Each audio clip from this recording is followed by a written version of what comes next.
Jésus a prononcé ces paroles pour que nous puissions trouver la paix en lui. Vous aurez des tribulations dans le monde, mais prenez courage. J'ai vaincu le monde. Jean 16, 33.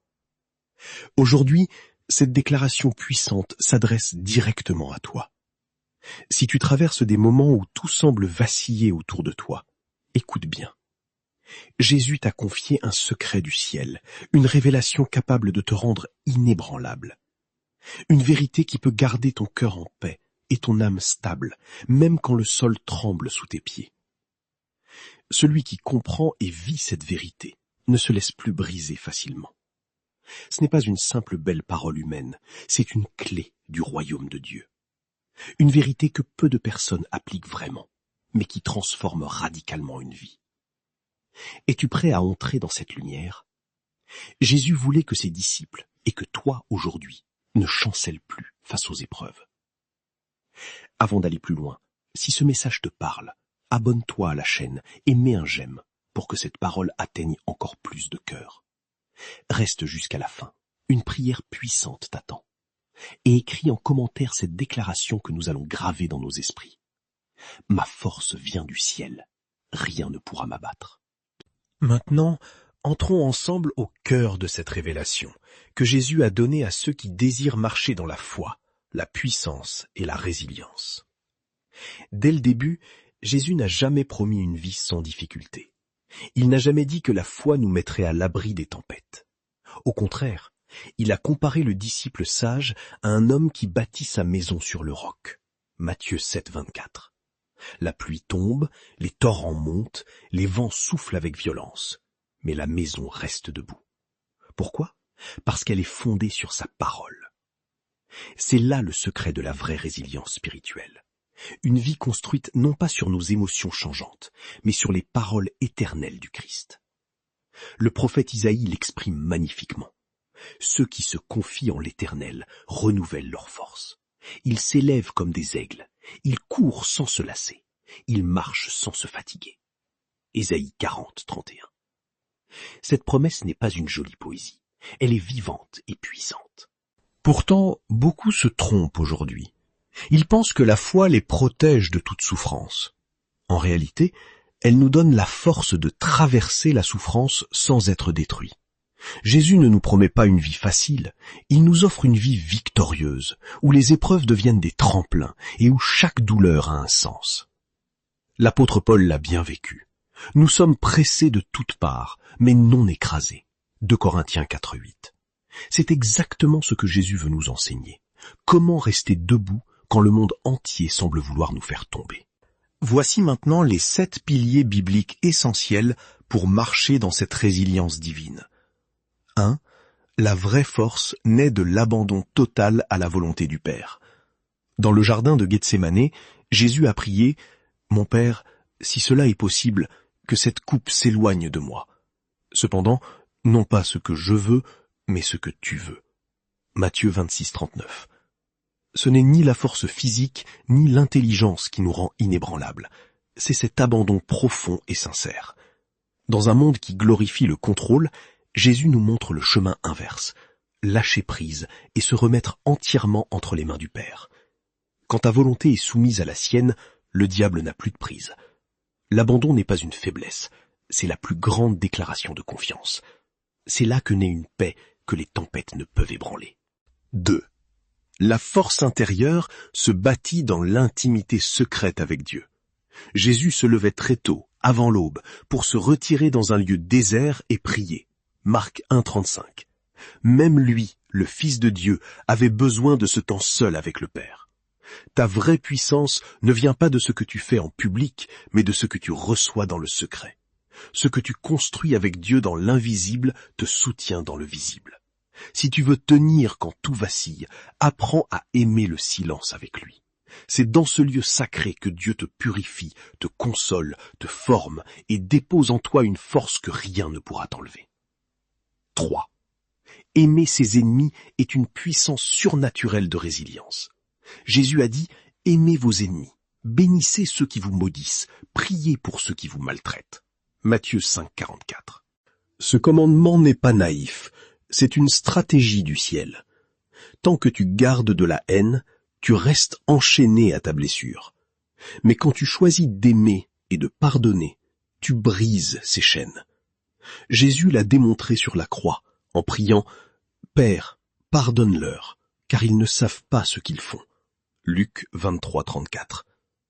L'amour n'est pas une faiblesse, c'est une arme invincible qui protège ton cœur de l'amertume et te rend véritablement libre. 4. La puissance de tes paroles détermine la solidité de ton esprit. La mort et la vie sont au pouvoir de la langue. Proverbe 18:21. Jésus parlait avec autorité à la tempête, aux malades et même aux morts. Il ne laissait jamais ses émotions dicter ses paroles, mais parlait selon la vérité de Dieu. Si tu veux devenir résilient, apprends à parler avec foi. Ce que tu déclares régulièrement façonne ce que tu deviens. Remplis ta bouche des promesses de Dieu, même quand tu ne les vois pas encore. Tes paroles sont les briques invisibles de ta forteresse intérieure. 5. Ta résilience dépend de ta conscience de ton identité en Christ. Quand le diable tenta Jésus dans le désert, il attaqua d'abord son identité.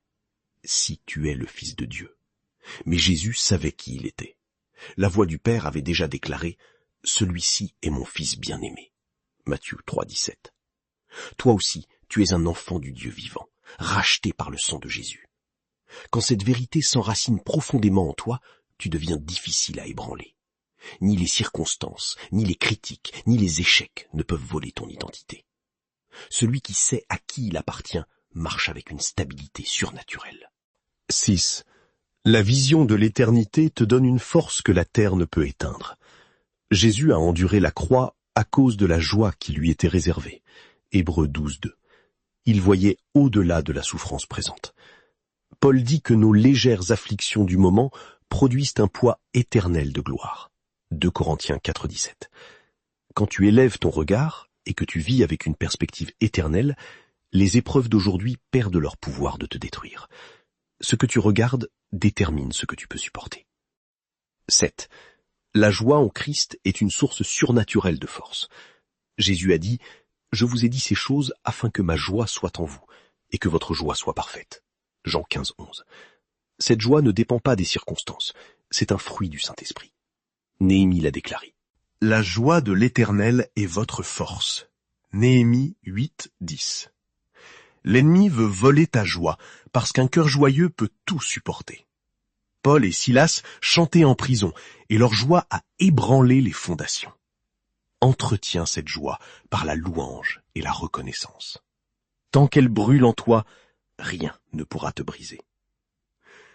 Au-delà de ces 7 piliers visibles, Dieu réserve des vérités plus profondes à ceux qui cherchent avec persévérance dans le silence et l'obéissance.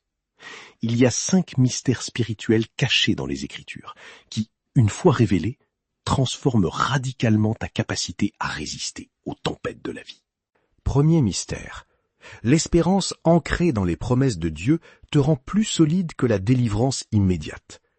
L'apôtre Paul écrit « Car c'est en espérance que nous sommes sauvés. Or, l'espérance qu'on voit n'est plus espérance. » Romains 8:24. Dieu n'a pas prévu que notre stabilité repose sur ce que nous voyons tout de suite. Il l'a placé dans l'espérance vivante. Abraham est devenu fort non pas après avoir vu son miracle, mais pendant qu'il espérait contre toute espérance. Romains 4:18. L'attente n'est pas une punition, c'est une formation. Dieu retarde parfois la réponse, non pas parce qu'il ne t'entend pas, mais parce qu'il construit en toi une foi incassable et un caractère capable de porter la bénédiction sans être détruit par elle. Celui qui apprend à espérer sans voir devient inébranlable. Deuxième mystère. Ceux qui versent leurs larmes devant Dieu deviennent des colonnes solides dans son royaume. David disait « Tu as tenu compte de mes errances, recueille mes larmes dans ton outre. Ne sont-elles pas inscrites dans ton livre ?» Psaume 56:8. Dieu ne gaspille aucune de tes larmes. Celles que tu verses seul dans la nuit, dans la prière, ne disparaissent pas. Elles montent jusqu'à lui et deviennent le terreau sur lequel il bâtit ta force intérieure. Anne pleurait amèrement dans le temple, Et de ses larmes naquit Samuel, un prophète qui changea l'histoire d'Israël. Les larmes versées devant Dieu ne t'affaiblissent pas. Elles t'enracinent. Elles te creusent une profondeur que seule sa gloire peut combler. Ceux qui pleurent devant lui ne restent pas brisés. Ils deviennent des piliers vivants, capables de soutenir d'autres âmes. Troisième mystère, Dieu forme les âmes les plus fortes dans le silence, jamais dans le tumulte. C'est dans la tranquillité et le repos que sera votre salut. C'est dans le calme et la confiance que sera votre force. Isaïe 30:15. Le monde admire le bruit, la vitesse et l'agitation. Mais Dieu forme ses serviteurs dans le retrait, dans le désert, dans le silence sacré. Moïse a passé 40 ans dans le désert avec des brebis. David a appris à adorer seul, au milieu des champs. Jésus lui-même se retirait souvent loin de la foule pour prier. Le silence n'est pas un vide, c'est une matrice. C'est là que Dieu parle d'une voix douce et subtile, là qu'il grave dans ton âme des vérités qu'il ne confie qu'à ses intimes. Si tu veux devenir vraiment solide, cesse de fuir les saisons de silence. Elles ne sont pas un rejet, elles sont une consécration. Quatrième mystère, le brisement est l'étape sacrée qui précède toute véritable multiplication. Jésus a déclaré « Si le grain de blé tombé en terre ne meurt pas, il reste seul. Mais s'il meurt, il porte beaucoup de fruits. » Jean 12:24. Dans le royaume de Dieu, il n'y a pas de gloire sans croix, pas de résurrection sans mort préalable. Joseph a été brisé par la trahison, l'injustice et la prison avant d'être élevé au rang de gouverneur. La croix elle-même fut le plus grand brisement, mais aussi le prélude de la plus grande victoire. Quand Dieu permet que certaines choses soient brisées dans ta vie, une relation, un projet, une fierté, ce n'est pas pour te détruire, mais pour te reconstruire à son image et te rendre fécond. Accepte ce processus dans la foi.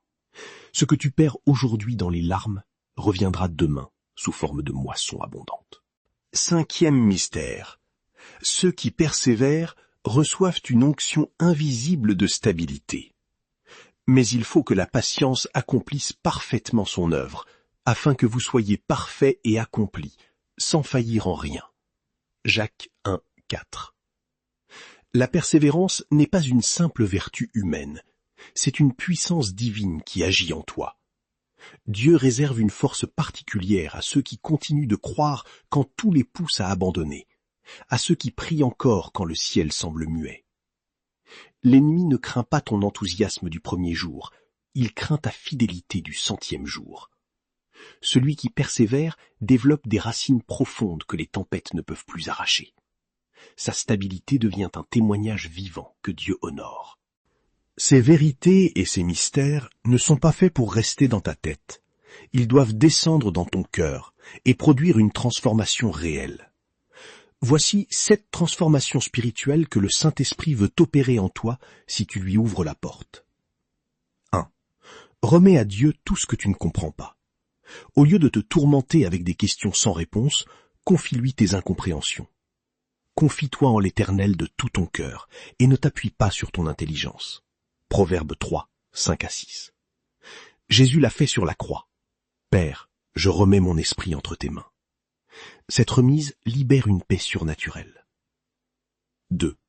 Établis une routine de silence sacré avec Dieu. Apprends à te retirer régulièrement pour écouter sa voix douce et légère, comme Élie sur la montagne. Ce n'est pas une prière mécanique, c'est une rencontre. Ce que tu reçois dans ce secret deviendra ton ancrage quand la tempête se lèvera. 3. Bénis nommément devant Dieu ceux qui t'ont blessé. Au lieu de ressasser la trahison, dépose ces personnes dans la prière et bénis-les. Jésus l'a fait pour ses bourreaux. Ce geste radical brise les chaînes de l'amertume et te rend ta liberté. 4. Transforme ton dialogue intérieur en paroles de vie. Surveille ce que tu te dis à toi-même. Remplace les paroles de peur et d'échec par les déclarations de la parole de Dieu. Ce que tu répètes intérieurement finit par façonner ta réalité intérieure. 5. Réaligne-toi chaque jour sur ton identité en Christ. Tu n'es pas défini par ton passé, tes échecs, ou l'opinion des hommes. Tu es enfant de Dieu, racheté, aimé et appelé. Proclame-le quotidiennement. Je suis fils ou fille du roi. 6. Ancre ta joie dans ce qui ne change jamais. Ne laisse pas ta joie dépendre des circonstances. La joie parfaite que Jésus donne, Jean 15, 11, est enracinée en lui. La joie de l'Éternel est votre force. Néhémie 8, 10. Entretiens-la par la louange et la reconnaissance. 7. Persévère même quand tu ne ressens rien et ne vois rien. Ne t'arrête pas quand le chemin semble vide. Ne nous lassons pas de faire le bien, car nous moissonnerons au temps convenable, si nous ne nous relâchons pas. Galates 6, 9. C'est dans cette persévérance discrète que Dieu te rend véritablement inébranlable. Pour ancrer encore plus profondément ces vérités, laisse-moi te partager une image vivante. Il y avait un homme qui vivait à l'écart, sur les hauteurs d'un désert balayé par les vents. Peu de gens le remarquaient, mais ceux qui le rencontraient étaient frappés par sa paix profonde et sa stabilité calme. Un jeune voyageur, épuisé et plein de colère contre Dieu, vint un jour se réfugier chez lui. Il lui demanda « Comment peux-tu rester si serein dans ce lieu aride ?» L'homme répondit avec douceur « J'ai appris à tout remettre à Dieu, même ce que je ne comprends pas. J'ai choisi le silence pour y rencontrer sa présence. J'ai béni ceux qui m'ont blessé, et j'ai changé mon langage intérieur pour ne plus nourrir mes douleurs. Chaque matin, je me souviens de qui je suis, un fils du roi. Ma joie ne vient pas de ce que je vois autour de moi, mais de celui qui ne change pas. Et même quand je ne ressens rien, je continue à marcher, car ma fidélité ne dépend pas de mes émotions, mais de celui en qui j'ai cru. » Le jeune homme repartit transformé. Il n'avait pas reçu un miracle spectaculaire, mais il avait vu un exemple vivant d'une force qui vient du ciel. Tu viens d'entendre une révélation puissante. Jésus ne t'appelle pas simplement à survivre aux épreuves, mais à marcher avec assurance, autorité et stabilité, à l'image du ciel. Ne laisse pas ce message s'évanouir. Mets-le en pratique dès aujourd'hui. Bâtis ta vie sur le roc qu'est Christ et sa parole. Si ce message t'a parlé, abonne-toi à la chaîne, laisse un j'aime et partage cette vidéo à quelqu'un qui traverse une tempête. Tu ne sais pas à quel point cela peut l'aider. Et maintenant, inclinons-nous ensemble pour une prière. Seigneur Jésus, tu es le rocher de ma vie et la force de mon cœur. Je viens à toi tel que je suis, avec mes fragilités, mes blessures et mes questions. Je te remets tout ce que je ne comprends pas. Que ta volonté soit faite dans ma vie, même quand je ne la saisis pas. Apprends-moi à aimer le silence où tu parles.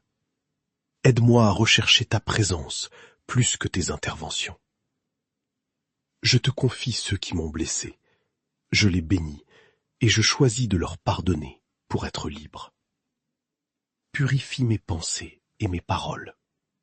Que mon langage intérieur soit rempli de ta vérité. Rappelle-moi chaque jour qui je suis en toi, ton enfant bien-aimé, racheté et destiné à la victoire. Ancre ma joie en toi seul.